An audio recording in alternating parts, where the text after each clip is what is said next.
누군가의 얘기를 잘 들어주는 게 굉장히 중요하고, 사실 상담에서 가장 중요하게 우리가 먼저 배우는 기술 중에 하나가 바로 잘 듣는 거예요. 자, 상담실 선생님들이 가셨어요. 고민 있고 답답해서 가셨어요.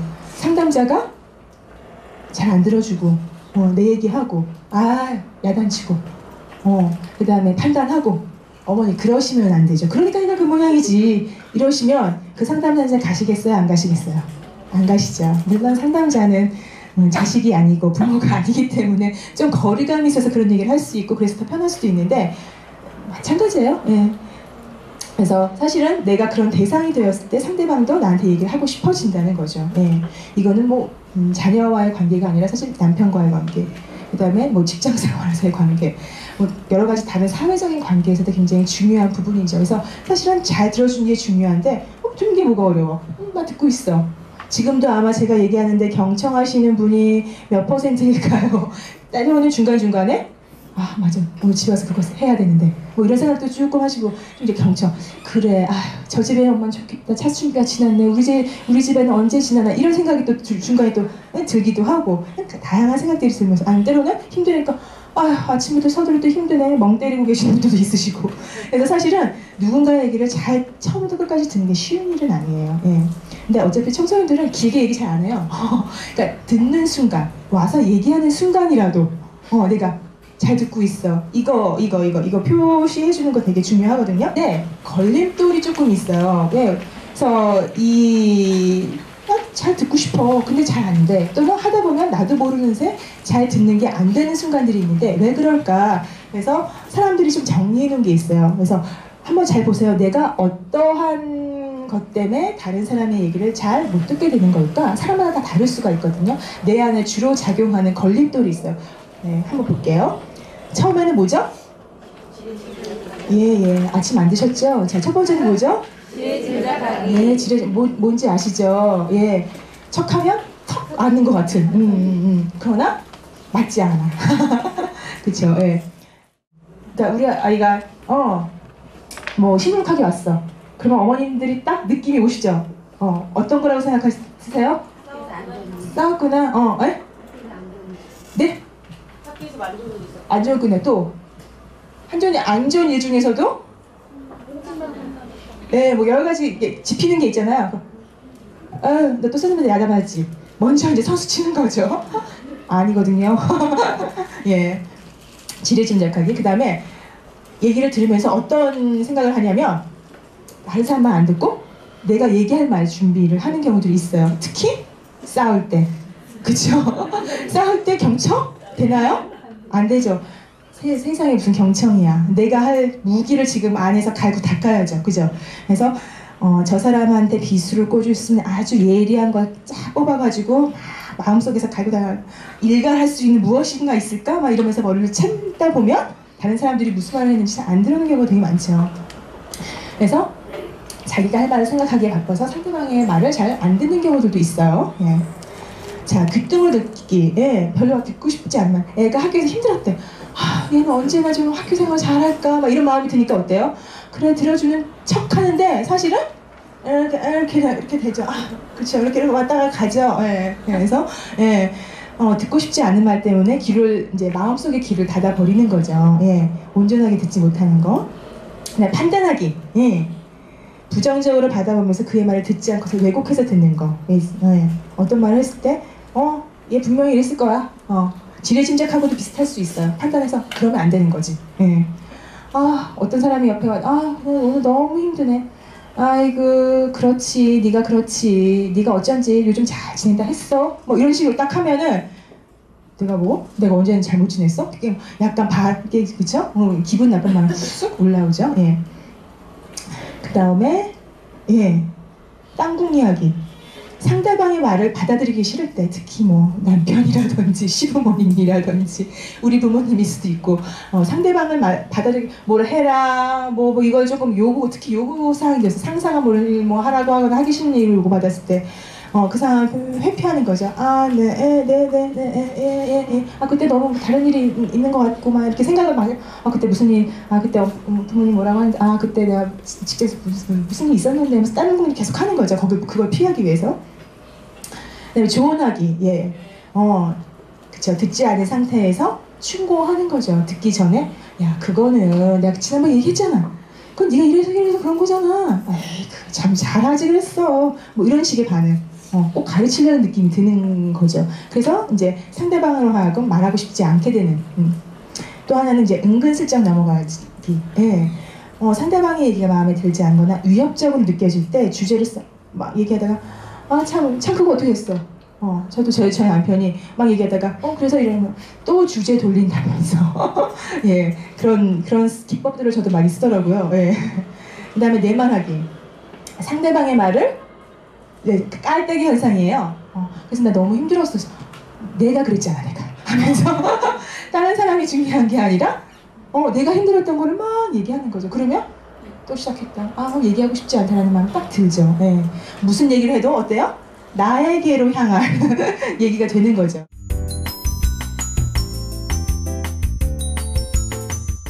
상대방한테 똑같이 가게 되어 있어요.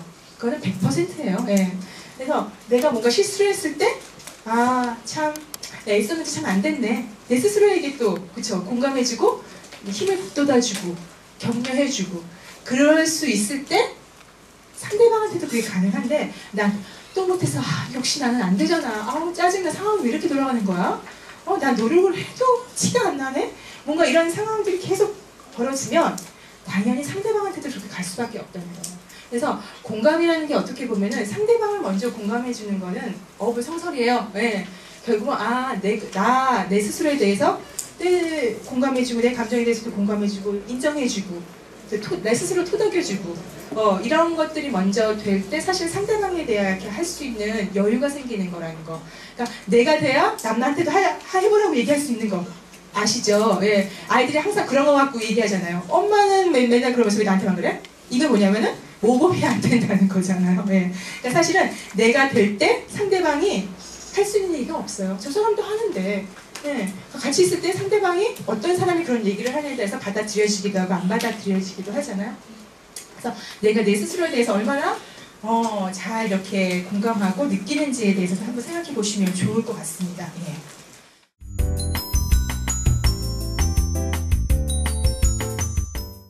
칭찬에도 용기가 필요하네요. 그렇죠. 쑥스럽잖아요. 처음부터 자, 오늘 숙제예요.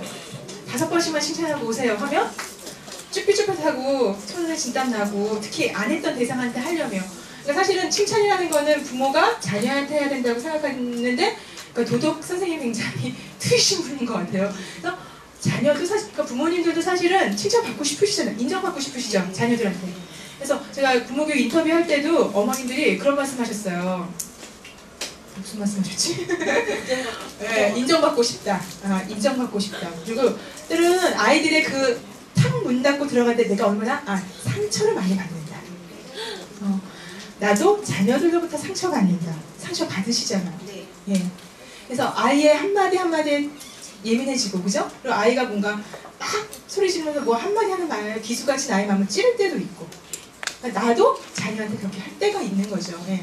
그래서 여기서는 뭐냐면, 뭔가 칭찬을 한다고 했을 때 시각이 일단 바뀌어야 되는 거예요. 내가 원래 가지고 있던 생각과 시각으로 누군가를 봤을 때 칭찬거리가 잘 안 찾아져요. 저거 당연히 해야 되는 거 아니야? 그치? 저거는? 그치? 원래 했어야 되는 건데 이제는 그게 무슨 칭찬거리가 돼? 이렇게 생각하면 칭찬할 수 있는 게 하나도 없다는 거예요. 그래서 일단은 아이들 여기서 칭찬을 하기 위한 첫 번째 단계가 뭐였죠? 관찰이었어요. 우리 엄마 아빠가 어떻게 하고 있지? 그러니까 바꿔서 어머님들이 내 자녀가 어떻게 하고 있지? 학교 갔다 와서 얘가 방으로 들어가는데 어떤 행동을 보이지? 어떤 말을 주로 하지? 어떨 때 좀 예뻐 보이지? 두리뭉실한 그런 감정이 아니라 좀 쪼개서 보는 거죠. 상황들을 좀 쪼개서 이럴 때 좀 밉네, 얄밉네. 이럴 때 정말 사면서 너무 이쁘네. 잠잘 때가 제일 이쁘잖아요. 잠잘 때 진짜 이쁘네. 뭐 이럴 때 그래서 언제 내가 이렇게 예쁘고 사랑스럽고 그런지 이런 것들도 감정도 한번 느껴보시기도 하고 그래서 관찰을 하고 나서 관심이 생긴다고 하잖아요. 여기서. 그래서 관심이 생기면서 그게 칭찬거리가 된다는 거죠. 네. 그래서 작은 거지만 엄마 아빠가 한동안 안 살았지만 엄마가 다시 돌아왔을 때 그 기쁨, 그거를 뭔가 말해주고 싶었는데 이제 아이가 엄마가 해주는 밥 먹으니까 너무 좋아요. 사실은 엄마한테 그 말을 되게 힘이 되죠. 약이에요. 반찬 투정하면 아이고 내가 정말 이렇게 노력해가지고 막 이런 마음이 들지만 사실은 엄마가 해줘서 너무 맛있고 너무 감사하고 하나는 말을 들으면 사실은 더 정말 맛있는 걸 해주고 싶은 마음이 들잖아요. 그죠? 예.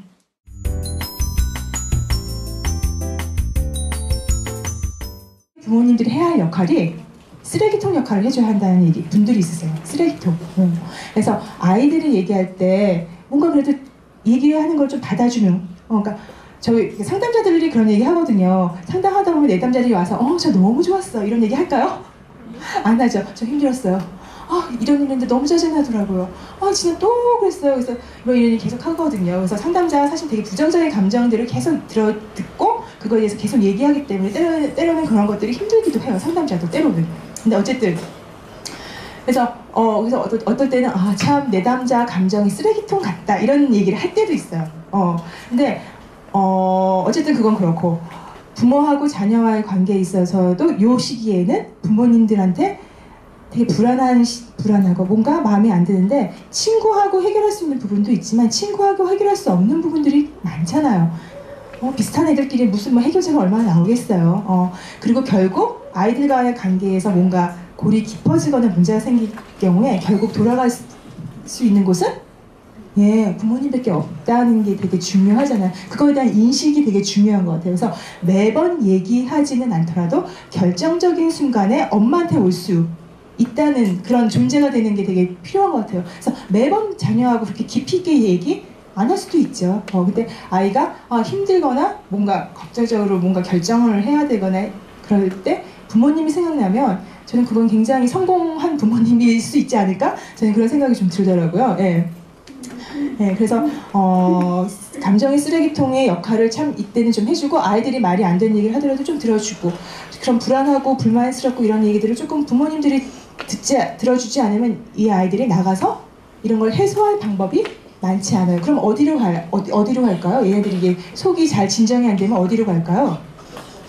PC방도 가고 게임에서 막 분노 표출하기도 하고 그 다음에 동생한테 가기도 하고 동생이 없어 그럼 누구한테 하면 강아지한테 가기도 하고 그쵸? 때로는 친구한테 가기도 하고 그래서 친구하고 너무 밀착되어 있는 아이들은 사실은 관계가 조금 부모님한테 한 30, 친구한테 한 30, 뭐 누구한테 한 20 이렇게 약간 분산이 돼서 관계가 이루어지는 게 건강해요. 왜? 여기서 안 되면 이쪽 갈 수 있잖아요. 근데 부모한테 제로야. 친구가 100이야. 그러면 친구밖에 없잖아요. 나를 풀 수 있는 대상이. 그럼 친구하고 관계가 끊겼어. 그러면 얘가 갈 데가 없어지는 거죠. 그래서 사실은 친구와 관계가 중요하기도 하지만 부모님과의 관계. 그래서 이치가 아까 독립과 의존의 중간 지점이에요. 그래서 독립적으로 내가 뭘 하고 싶을 때는 조금 놔주고 그 다음에 아이가 힘들고 해서 엄마한테 와서 얘기할 때는 좀 당겨서 들어주고 그래서 이거 조금 비유가 그렇긴 하지만 그 길거리 가다 보면 개를 끌고 다니는 분 있잖아요. 요즘 줄이 길었다 짧았다 이렇게 하더라고요. 그래서 아이들이 편하게 조금 놀 수 있거나 그런 안정적일 때는 아이들이 뭐 친구들이랑 놀고 뭐 저기 왔다 갔다 해도 크게 걱정이 안 되죠. 근데 힘들고 고민이 있는 순간은 가까이 엄마한테 다가올 수 있는 이게 약간 융통성 있게 돼야 되는 부분들이 좀 있어요. 그래서 그러니까 밀당의 관계죠. 모든 관계는 밀당에서 시작됩니다. 그러니까 밀당을 얼마나 잘 하느냐가 되게 중요한데 항상 당겨져 있으면 어때요? 숨이 막혀요.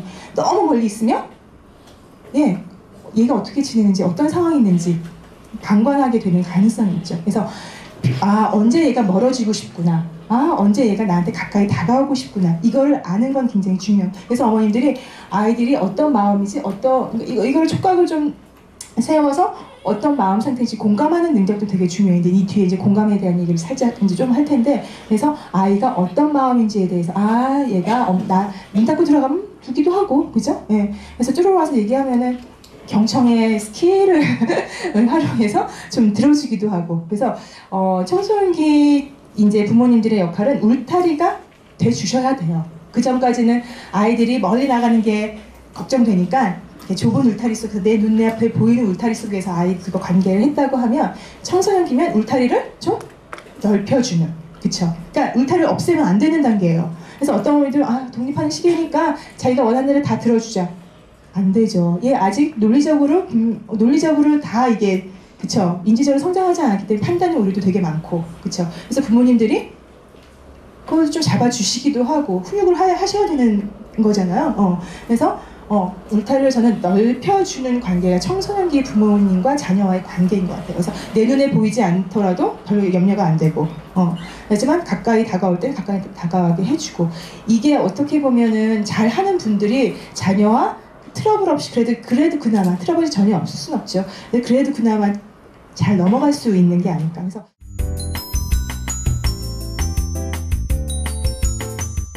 선생님들하고 같이 얘기 나누는 거는 청소년 자녀, 물론 다른 관계에서도 이렇게 하는 게 되게 중요하지만 청소년기 자녀한테는 이런 여러 가지 특성들이 있기 때문에 특히, 그리고 이 시기가 아이들과 뭔가 할 수 있는 마지막 시기일 수 있어요. 이제 대학생쯤 되면 자기 날개 달고 날아갈 거 아니에요. 뭔가 엄마하고 얘기하고 싶고, 뭔가 그래도 엄마의 도움이, 힘이 필요한 시기가 바로 마지막 순간일 것 같아요. 그래서 제가 다른 선생님들한테 뭐 다른 것보다는 어떤 시를 조금 하나 이렇게 좀 이렇게 보여드리면 좋겠다는 생각이 들어서 찾아본 것 중에 그랬으면 좋겠어요. 앞에 여러 가지 내용들이 있어요. 그거는 나중에 가서 찾아보시고요. 산과 물이 억지로 섞여 있지 않으려 하고 산은 산대로 있고 물은 물대로 거기 있지만 그래서 서로 아름다운 풍경이 되듯이 그렇게 있을 수 있다면 좋겠습니다. 되게 아이는 아이대로, 그쵸? 나는 나대로. 내가 아이가 되지도 않고 아이가 내가 되기를 기대하지도 않고 조금 있는 그대로, 좀 아이들이 원하는 게 존중이라고 있잖아요. 있는 그대로 나를 좀 봐줬으면 좋겠고 내 얘기를 들어줬으면 좋겠다. 그런 태도가 되는 게 이런 19절하고 되게 많이 연결이 되는 부분이 있어서 한번 소개해드리고 이런 마음의 시로 좀 마무리를 좀 하려고 합니다. 예. 청소년들 자녀하고 어떻게 좀 소통을 좀 하실 수 있으시겠어요? 아유, 네, 유능하시네요. 제가 잘한 건가요? 여기 앉아 계신 분들이 유능하신 건가요? 예, 중요한 거는 이게 하루아침에 되거나 그러면은 세상에 살기가 얼마나 쉽겠어요. 습관, 반복되는 게 되게 중요한 거죠. 이 중에서 선생님들이 한 가지만이라도 가지고 지속적으로 해보시는 게 되게 중요할 것 같고요. 내가 안 된다고 해서 너무 자책하지 마시고 스스로를 공감하시면서 예, 자녀와 관계를 좀 해가시면 어떨까 싶습니다. 예, 오늘 여기까지 강의 마치기로 하고요. 다음 달에도 아마 이지정 선생님 안내하실 거죠. 6월에도 또 저희가 부모교육 또 강의가 또 있습니다. 또 그때도 많이 참여해 주셨으면 좋겠습니다. 예, 감사합니다.